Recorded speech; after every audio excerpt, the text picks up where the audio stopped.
কি বলতেছো তুমি? পুতুল যদি একবার সবকিছু বলে দেয় তাহলে আমার জেলের ভাত খাওয়া নিশ্চিত। আপনি কেন আমাকে বলেন নাই যে লাবণী ডিভোর্সি মেয়ে, ওর বিয়ে হয়েছিল? আমি তোমার সব কথা কইতে চাইছিলাম, কিন্তু লাবণী সুখের কথা চিন্তা করে আর কিছু কইতে পারি নাই। তুমি একটা ডিভোর্সি মেয়ে হয়ে আমার সাথে ছলনা করেছো। বাবার নাম বাবা। অবনী, কি হচ্ছে? বেচারি মাথা তো চাপ করছে, তুই কি কেন প্রেশার দিচ্ছিস? Shut up!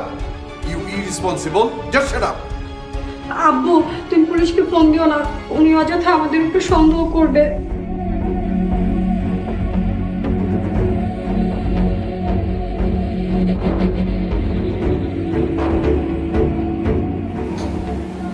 মেয়ে দিন দুপুরে হারিয়ে গেল।